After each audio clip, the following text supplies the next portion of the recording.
આઠમા ચેપ્ટરમાં થિયરીઓ કમ્પ્લીટ થઈ ગઈ. હવે ઉદાહરણના દાખલામાં ધ્યાન આપો. એક સમાંતર પ્લેટ કેપેસિટર કે જેની વર્તુળાકાર પ્લેટની ત્રિજ્યા 1 મીટર છે, તેનું કેપેસિટન્સ એટલે સી 1 નેનો ફેરેડે, નેનો એટલે 10⁻⁹ ફેરેડે, કેપેસિટન્સનો એકમ ફેરેડે, બરાબર, એટલે 1 × 10⁻⁹ ફેરેડે કહેવાય. તેને વિદ્યુત ભારિત કરવા માટે t બરાબર 0 સમય એક આર એટલે અવરોધ બરાબર 1 મેગા એટલે મિલિયન ઓ, મેગા એટલે 10⁻6 ના અવરોધ સાથે શ્રેણીમાં 2 વોલ્ટની બેટરી સાથે જોડેલી છે. બરાબર, આકૃતિ આપણને આપેલી છે, તો આને ધ્યાનમાં રાખીને, આટલા ભાગને ધ્યાનમાં રાખીને આકૃતિને પણ હું જોડે જોડે સમજાવતો રહું. જુઓ, એક સમાંતર પ્લેટ કેપેસિટર છે, તો આ સમાંતર પ્લેટ કેપેસિટર ખ્યાલ આવી ગયો, જેની વર્તુળાકાર પ્લેટની ત્રિજ્યા 1 મીટર છે. હવે અહીંયા આ સમાંતર પ્લેટ કેપેસિટર રકમની આ આકૃતિ છે, ખ્યાલ આવ્યો, પણ હું થોડોક ફેરફાર કરું એટલે તમને એવું લાગે કે આ વર્તુળાકાર પ્લેટની ત્રિજ્યા, ખાસ ધ્યાન રાખજો, ઓરિજિનલ આ આકૃતિ રકમની, આને હું થોડુંક આગળ વધારું એટલે આ વર્તુળાકાર થયું એવું કહેવાય. બરાબર, એક આ પ્લેટ થઈ કહેવાય અને આ બીજી પ્લેટ થઈ એવું કહેવાય. ખ્યાલ આવી ગયો?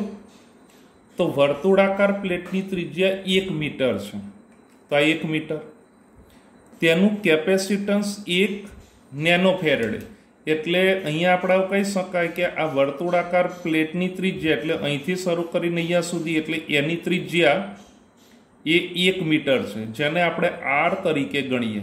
કયા તરીકે? આર તરીકે આપણે ગણીએ. તો હું અહીંયા કહી શકું કે આર બરાબર 1 મીટર. ખ્યાલ આવ્યો? અને એનું કેપેસિટન્સ 1 નેનો ફેરેડે છે. જોડે જોડે પેરેલલ લખતા પણ રહીએ. તો સી બરાબર 1 નેનો ફેરેડે, નેનો એટલે 10⁻⁹, એટલે 1 × 10⁻⁹ ફેરેડે.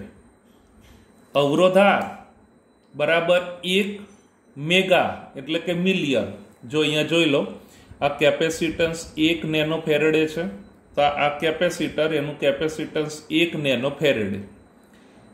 તેને વિદ્યુત ભારિત કરવા માટે t બરાબર 0 સમયે કાર બરાબર 1 મેગા એટલે મિલિયન ઓમના અવરોધ સાથે, તો આર બરાબર 1 મેગા અથવા તો મિલિયન, તો 1 મિલિયન છે એટલે 10⁶ ઓમ આપણને મળે. ખ્યાલ આવી ગયો? તો એની સાથે શ્રેણીમાં 2 વોલ્ટની બેટરી સાથે જોડેલી છે.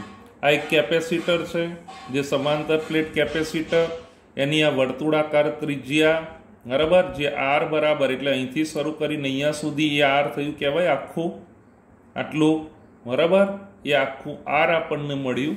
અને એ કેટલું છે? 1 મીટર. તો 1 મીટર.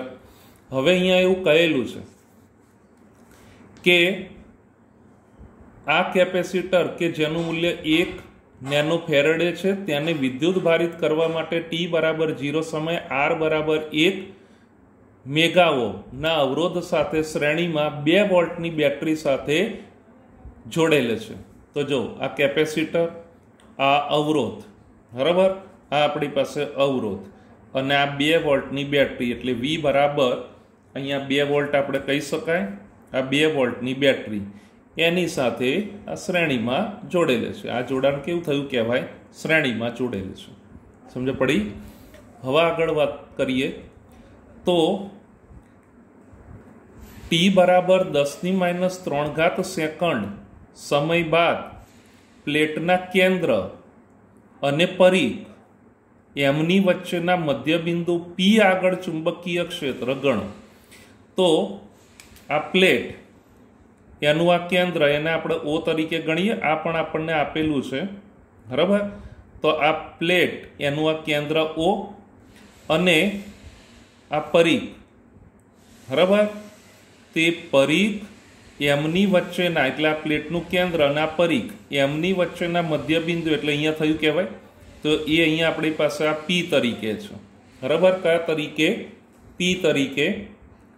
નજર કરજો ધ્યાનથી. જો અહીંયા આ આખી આ પ્લેટ, એ પ્લેટની આટલી ત્રિજ્યા, આ એનું પરિઘ, તો પ્લેટનું કેન્દ્ર એટલે ઓ થયું કહેવાય, પ્લેટનું કેન્દ્ર ઓ.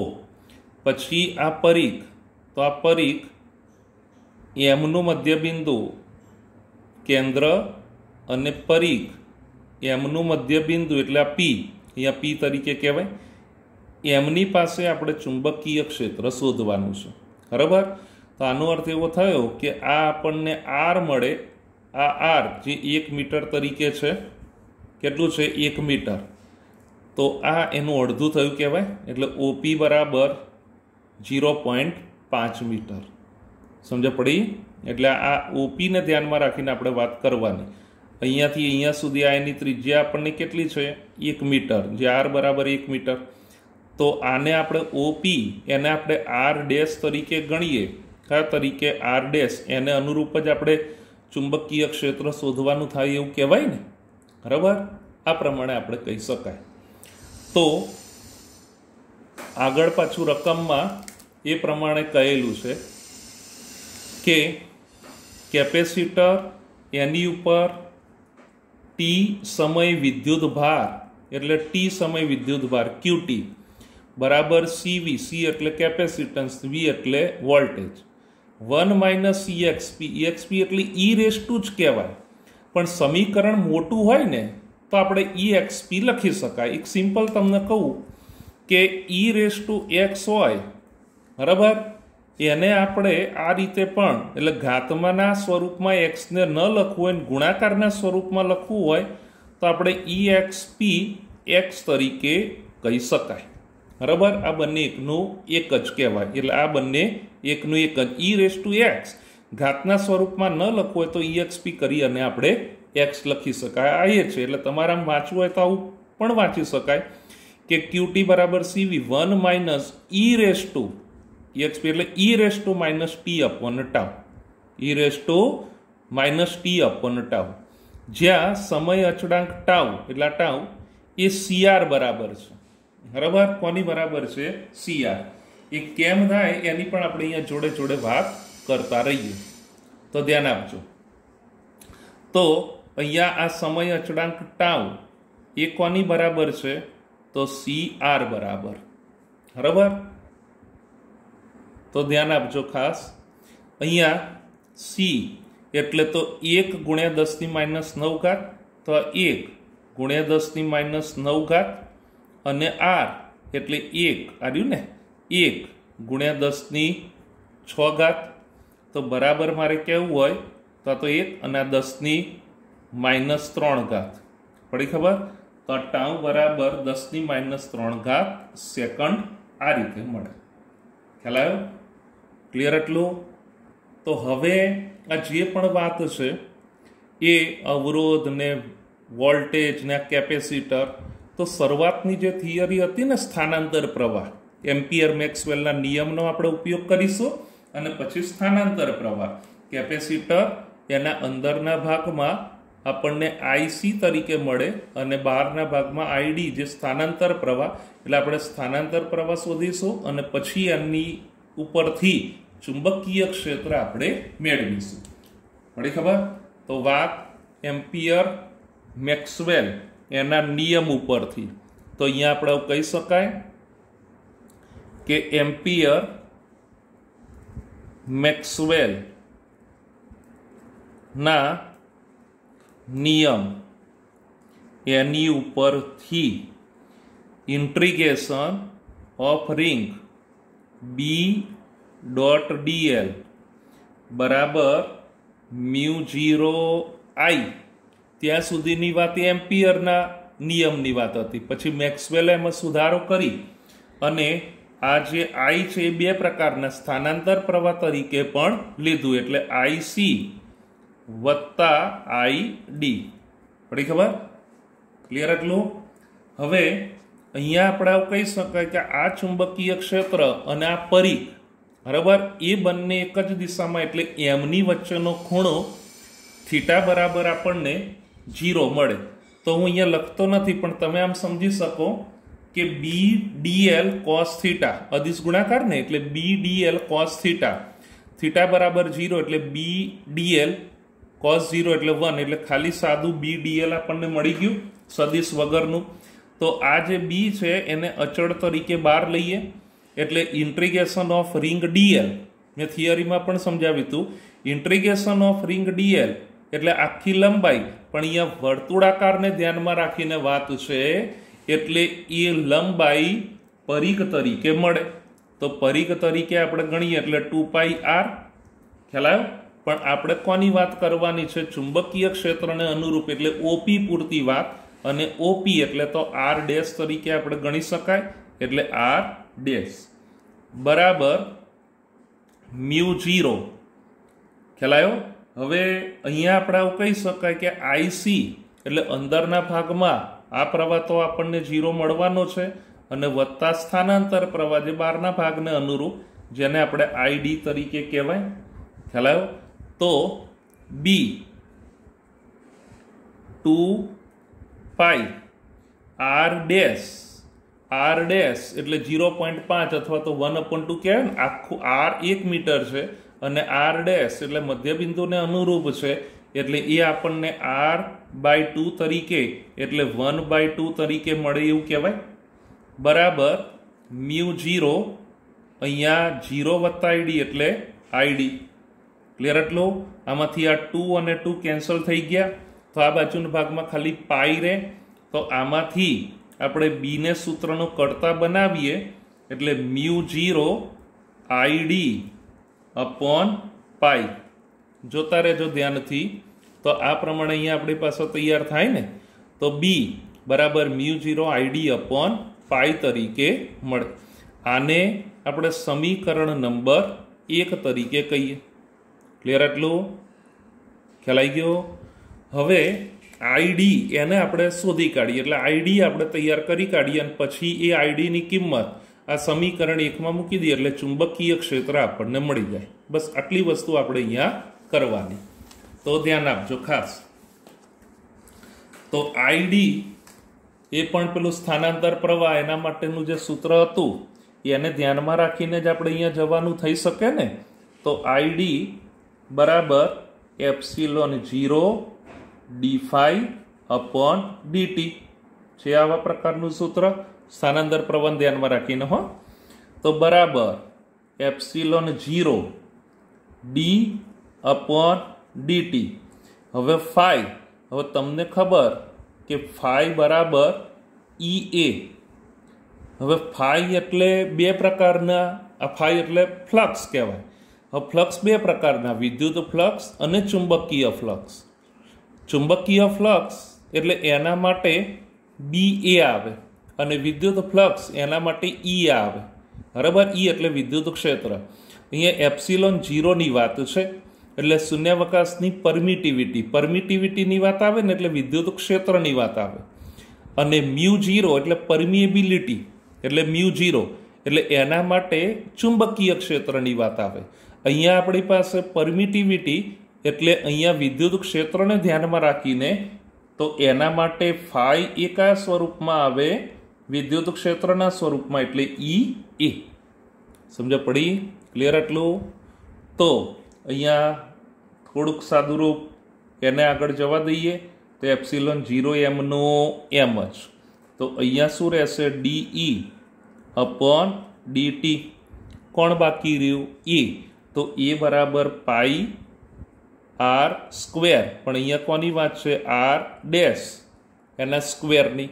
જે પ્રવાહને કારણે ચુંબકીય ક્ષેત્ર મળે એ તો આપણને ત્રિજ્યા તરીકે r ડેશ તરીકે મળવાનું ને એટલે પાઈ r ડેશ સ્ક્વેર. કોની બરાબર બધું આવ્યું? તો ID બરાબર આપણને આ બધું મળતું જાય છે. ખ્યાલ આવી ગયો? થોડીક ગોઠવણી કરીએ એટલે આ પાઈ r ડેશ સ્ક્વેર નહીતર પછી આ બધાનું વિકલન થાય એવું આપણને લાગે એટલે આ પાઈ r ડેશ સ્ક્વેર એને હું આગળ લાવી દઉં તો ID બરાબર μ0 π પાઈ આર ડેશ સ્ક્વેર અને ડીઈ અપોન ડીટી. નજર કરતા રહેજો ધ્યાનથી. ખ્યાલ આવ્યો? ઈને આપણે હવે તૈયાર કરીએ અને એ કિંમત આ સમીકરણમાં મૂકી દઈએ. આને હું સમીકરણ નંબર 2 કહું. તો હવે ઈને પહેલાં તૈયાર કરીએ. તો તમે આવું જાણો છો કે ફાઈ બરાબર ઈ એ, તો ફાઈ બરાબર ઈ એ અને એની એ બરાબર ક્યુ અપોન એપ્સિલોન 0. પણ ટી સમયની વાત છે એટલે ક્યુ ટી કહેવાય. પહેલા ચેપ્ટરમાં વિદ્યુત માટે ગાઉસનો નિયમ આવી ગયો, બરાબર? ગાઉસ બોલો તો પણ ચાલે ને ગોસ બોલો તો પણ ચાલે. તો એ વિદ્યુત માટેનો આ નિયમ ફ્લક્સ ફાઈ બરાબર ક્યુ અપોન એપ્સિલોન 0. ફરીથી બોલું, ફાઈ બરાબર ક્યુ અપોન એપ્સિલોન 0 અને ફાઈ બરાબર તો ઈ એ છે એટલે બરાબર ક્યુ અપોન એપ્સિલોન 0. ખ્યાલ ગયો? સમગ્ર વિદ્યુત ક્ષેત્રને ધ્યાનમાં રાખીને વાત. તો અહીંયા ઈ એટલે એ બરાબર સમગ્ર વિદ્યુત ક્ષેત્ર ડાબી બાજુને જે ભાગ છે ને સમગ્રને ધ્યાનમાં રાખીને વાત આવે એટલે એ બરાબર પાઈ આર સ્ક્વેર. માત્ર ચુંબકીય ક્ષેત્ર જ એ સંકળાય છે એવું નહીં, સમગ્ર માટેની વાત આવે. અને સમગ્ર માટે એ તો આપણી પાસે આટલું છે ને જે ત્રિજ્યા આર તરીકે મળે, એટલે અહીંયા આપણે ઈ પાઈ આર ડેશ નહીં પણ પાઈ આર સ્ક્વેર. ખ્યાલ આવ્યો? એ રીતે અહીંયા ત્રિજ્યા મળે બરાબર તો ક્યુ ટી અપોન એપ્સિલોન 0. સમજ પડી? આમાંથી ઈ એને સૂત્રનો કરતા બનાવીએ તો બરાબર ક્યુ ટી અપોન શું રહેવાનું? તો પાઈ આર સ્ક્વેર એપ્સિલોન 0. મેં બીજું કંઈ નહીં કર્યું, ખાલી આ પાઈ આર સ્ક્વેર એને છેદમાં લઈ ગયો, બરાબર? એટલે ઈ બરાબર ક્યુ ટી અપોન પાઈ આર સ્ક્વેર એપ્સિલોન 0. સમજ પડી? હવે એ જે કિંમત છે આ ઈની કિંમત એ સમીકરણ નંબર 2 માં મૂકતા એટલે આ ઈ એની કિંમત સમીકરણ નંબર 2 એમાં આપણે મૂકીએ તો રહેવાનું શું? તો આઈડી બરાબર એપ્સિલોન 0 પાઈ આર ડેશ સ્ક્વેર. આમાં તો આપણે કંઈ ડિસ્ટર્બ કરવાનું રહે નહીં. પછી ડી અપોન ડીટી. કોણ રહ્યું હવે? ઈ. તો ઈ બરાબર તો આ છે જ એટલે એની બરાબર તો ક્યુ ટી અપોન પાઈ આર સ્ક્વેર એપ્સિલોન 0. મેં બીજું કોઈ વધારાનું સાદુરૂપ આપ્યું નથી, ખાલી આ જે ઈની કિંમત છે ઈની કિંમત આપણા સમીકરણ નંબર 2 એમાં જે ઈ છે એમાં ખાલી આપણે મૂક્યું. સમજ પડી? ક્લિયર આટલું? તો અહીંયા જે ઉડતું હોય એને આપણે ઉડાડીએ તો આઈડી બરાબર એપ્સિલોન 0 અને આ એપ્સિલોન 0, આ પાઈ અને આ પાઈ કેન્સલ થઈ ગયું. તો હવે રહેવાનું શું? R dash square upon R square રહે ને એટલે આર ડેશ અપોન આર એના હોલ સ્ક્વેર તરીકે આપણે કહી શકાય. તો અહીંયા ડી અપોન ડીટી. બાકી કોણ રહ્યું? ખાલી ક્યુ ટી જ રહ્યું ને. પાઈ એપ્સિલોન 0 પાઈ એપ્સિલોન 0 એ કેન્સલ થઈ ગયું. R dash square upon R square એટલે આર ડેશ અપોન આર એનો હોલ સ્ક્વેર, બરાબર? એટલે D upon DT Q T. તો માટે આઈડી બરાબર આર ડેશ અપોન આર એનો whole square D upon DT. હવે કોણ છે? Q T. તો ક્યુ ટી એ તો સમીકરણના સ્વરૂપમાં રકમમાં આપણને આપેલું છે ને. ક્યુ ટી બરાબર CV 1 - EXP minus T upon tau. એ તો આપણને રકમમાં આપેલું છે એટલે હું બીજું કોઈ સાદુરૂપ આપતો નથી, ખાલી આ જે કિંમત છે એ કિંમત જ હું મૂકું છું. તો ધ્યાન આપી લેજો, ખાલી કિંમત જ હો, બીજું કોઈ નવું સાદુરૂપ નહીં. તો આ સીવી અને 1 - EXP minus T upon tau. નવું કોઈ સાદુરૂપ આપ્યું નથી.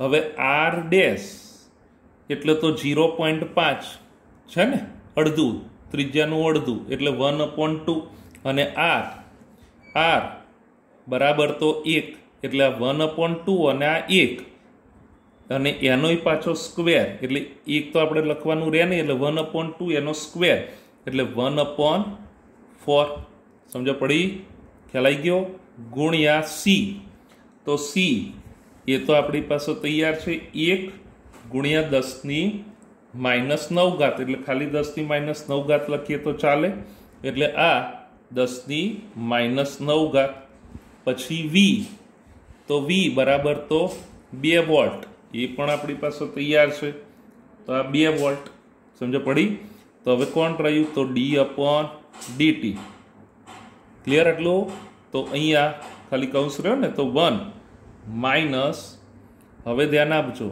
exp એ exp ન લખવું હોય તો e⁻ લખીએ તો ચાલે એટલે e⁻ અહીંયા શું રહેવાનું તો -t/τ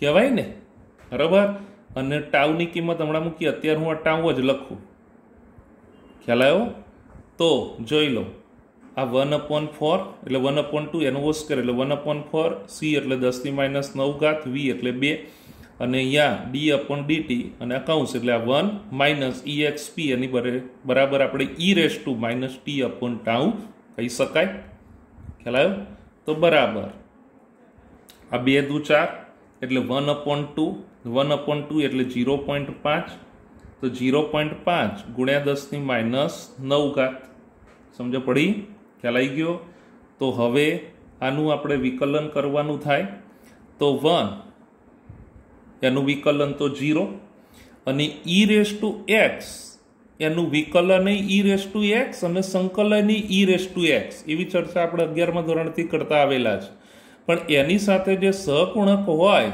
બરાબર એને અનુરૂપ એનું આપણે વિકલન કરવાનું થાય એટલે એ સહગુણક આગળ આવે એટલે ગુણ્યામાં આવે તો પહેલાં તો આનું વિકલન એટલે 0 તો હવે એનું વિકલન એનું એ જ ને e⁻x હોય તો e⁻x એનું એ જ વિકલન તો માઇનસ e⁻t/τ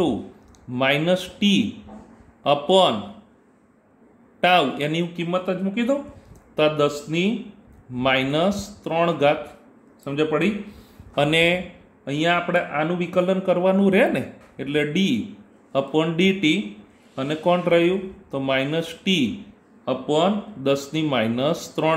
જોઈ લો મેં ખાલી આ ટાઉની કિંમત મૂકી બરાબર તો બરાબર આ 0.5 ગુણ્યા 10⁻9 આ 10⁻3 એને આમ બહાર લાવી દઈએ એટલે આ 10⁻3 એ બહાર આવી ગયા તો હવે રહેવાનું શું તો -t/10⁻3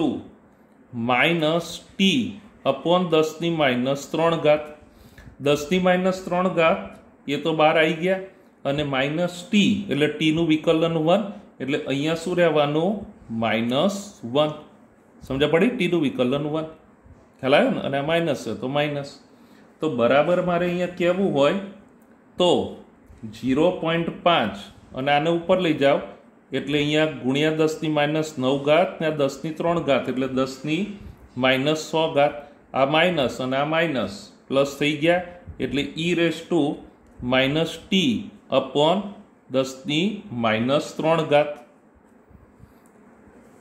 પડતી જાય છે ખબર હવે આગળ હવે સાદું રૂપ જ એ જ આપણે આપે રાખવાનું થઈ શકે આ જે પણ આવે છે એ કોની બરાબર બધા સ્ટેપમાં આઈડી ન લખો તો ચાલે પણ વચ્ચે વચ્ચે મૂકતા રહેજો છેલ્લો જે જવાબ આવે ને એમાં તો આઈડી એ લખવું જ પડે બરાબર પણ વચ્ચે વચ્ચે આ પ્રમાણે કહી શકાય બાકીનામાં દરેકે સ્ટેપમાં લખવાની જરૂર નથી ખ્યાલ આવ્યો હવે અહીંયા ટી એની કિંમત રકમમાં આપણી પાસે આપેલું છે જો જોઈ લો તો રકમમાં એવું કહેલું છે કે ટી બરાબર 10⁻3 સેકન્ડ બરાબર એટલા સમય બાદ તો અહીંયા ટી એની ખાલી કિંમત મૂકી દઈએ તો બરાબર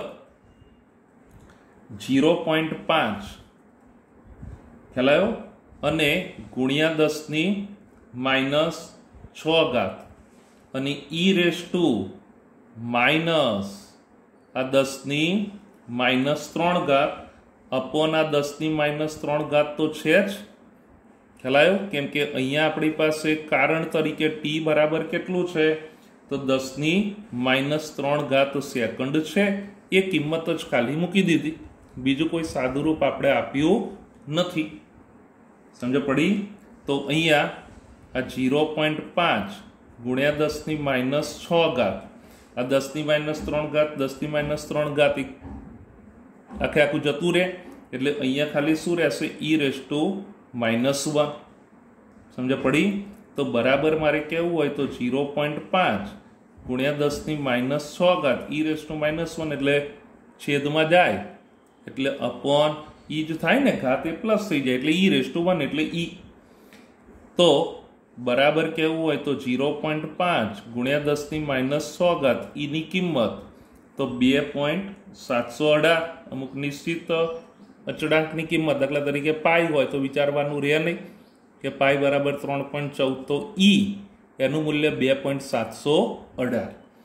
આ જે પણ બધું આવે છે એ કોની બરાબર આવે છે? બધું આઈડી બરાબર. તો આનું આપણે સાદુરૂપ આપીએ, બરાબર.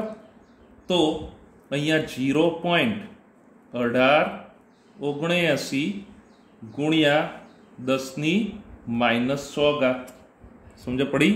આ આપણી પાસે આઈડી તૈયાર થઈ ગયો. આ આઈડી એની કિંમત હવે સમીકરણ નંબર 1 જોઈ લો, આપણે મેળવ્યું હતું.